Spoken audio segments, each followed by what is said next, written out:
When I was 16, my bedroom caught fire. Since this happened in the early hours of the morning, I was asleep at the time, and unlike my parents and my baby sister Jessie, I wasn't woken up by the fire alarms. Miraculously, the firefighters were able to get to me in time, and I escaped with only a few first and second degree burns, and one third degree burn on my ankle, which luckily is usually covered by my socks. Equally miraculously, the fire was out before it spread to the rest of the house, and though my room didn't look great after, the walls and ceiling were basically undamaged. Even some of the floorboards survived. Unfortunately, I breathed in a lot of smoke, and somehow my brain was affected. When I woke up in the hospital, I was confused and apparently tried to attack my mom when she hugged me. I was sedated and later diagnosed with retrograde amnesia. The fire had cost me all my childhood memories.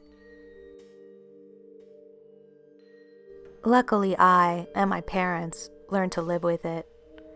Sure, I spent a few nights crying my eyes out, feeling like I'd had my childhood stolen, and I don't doubt my parents had an equally difficult time coping with the fact that their daughter didn't love them anymore. But we got through it. Mom and Dad dug out all the old home videos we could find and spent hours describing events that were special to me. My old friends, once they'd gotten over the weirdness of it all, took me to all my favorite places, and my boyfriend Keith told me every detail of our relationship. Soon, it was like I could remember these events for myself. Nowadays, I'll frequently be reminded of things that happened to me as a kid, even though the memories were formed when I was a teenager. They were all great, but the person who was most helpful to me was actually me. As luck would have it, I'm a diarist, and I've been writing a diary since I was 7 years old. Me and my parents searched through the attic and my bedroom until we'd found all of them, and I learned them off by heart. They gave me a sense of what I'd felt like and thought about when I was younger, and there's no way I'd have gotten to where I am without them. I say we found all of them, but that's not strictly true. I'd started another one a week before the accident, and it was nowhere to be found. We assumed it must have been destroyed in the fire. Then, last week, I got a phone call. They discovered a loose stone in the living room fireplace, and when they lifted it up, they discovered one of my diaries underneath it. They don't know why I tried to hide it when I've been perfectly happy to leave all the other ones lying around before sending them to the attic. I read it, and it seems it wasn't actually a diary.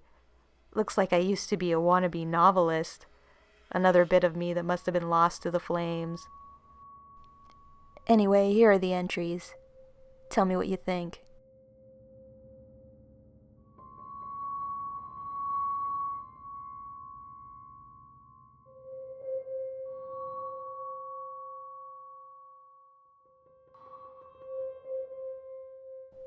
Dear Diary, it's been 4 days since I finished my last diary, and a lot has happened.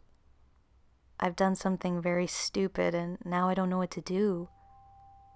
On Tuesday, like normal, I went to the old people's home after school for my volunteer hours, and they needed some help in the garden with weeding. I offered to do it, and when I went out there, I saw this huge ring of mushrooms in the middle of the lawn. Mrs. MacLeod said it had just sprung up overnight and called it a fairy ring. She said that the fairies put them up and punished anyone who tried to mess with them. I just thought it was a mess and decided to weed it, which must have been the stupidest thing I've ever done.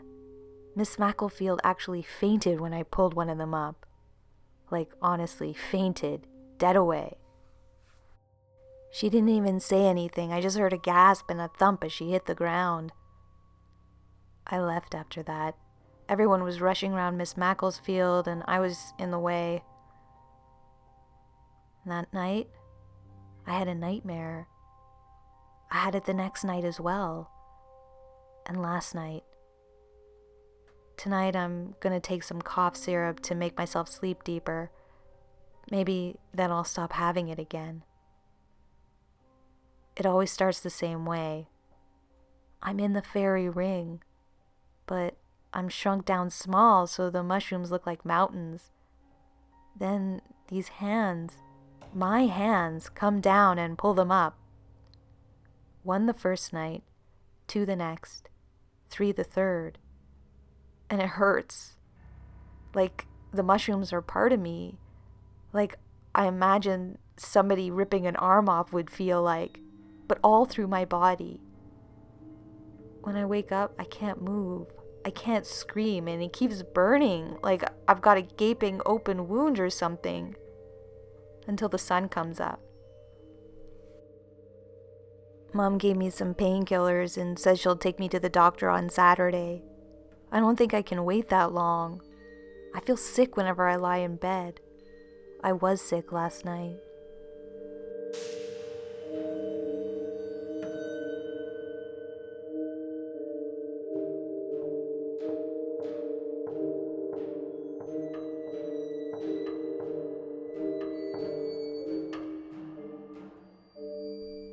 Dear Diary, the cough syrup and painkillers didn't help.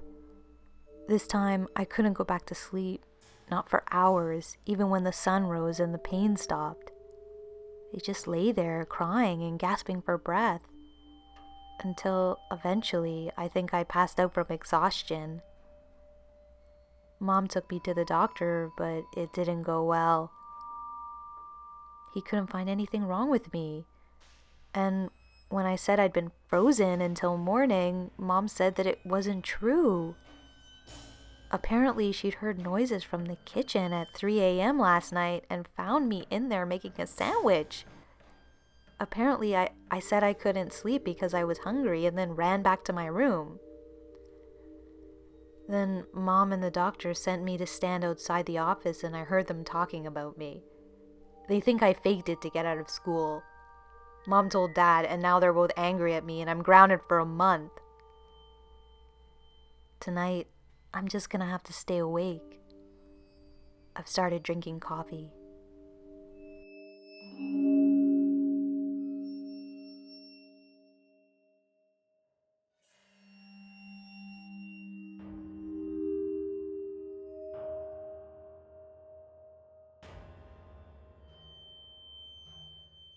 At 4 a.m., I finished the coffee. I crashed an hour later and had the dream again. 5 mushrooms, 5 arms ripped from their sockets. Jessie claims that I woke her up early when I went into the garden. I have no idea what she's talking about, but Mom believed her. I had to listen to a lecture about trust and responsibility. I didn't go into the garden. Who did Jessie see? Tonight, I'm taking a knife to bed. I can't take 6 mushrooms. There are 7 in the ring. If I hang on until Halloween, it'll all be over. So far, it's been 6 hours since Mom came in and told me to put the light out. Soon, it'll be daylight, and I'll have made it.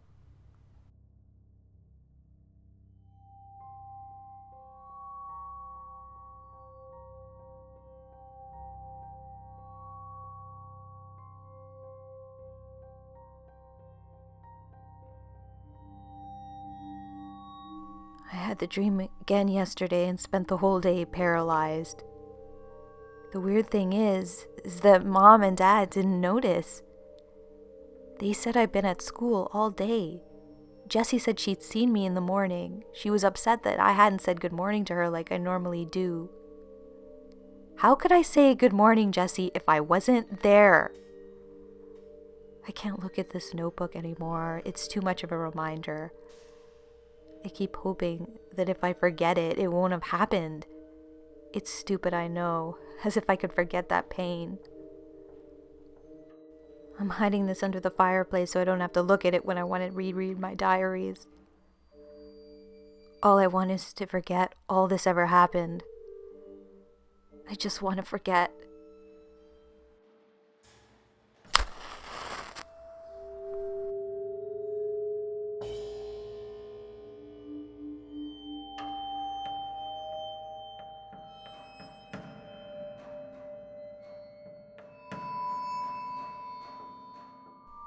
That's it. That's the last entry. The accident happened the day after I wrote those words. It's kind of ironic. I wrote a story about wanting to forget, and the next day I did just that. Funny when you think about it. I guess the moral of the story is be careful what you wish for. That and never mess with a fairy ring unless you want to make them, angry.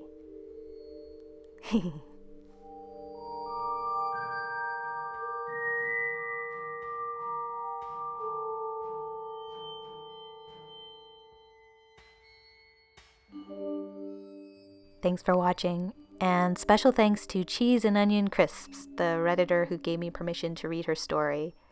Some small changes were made to the original just to make it a bit more narrator YouTube friendly. To read the original version, please follow the link in the description below. In the meantime, keep sending me your scary and not so scary fairy stories. I love reading those. And make sure to like, comment, share, and subscribe if you're new to support this channel. And until next time, this has been a visit from your scary fairy godmother.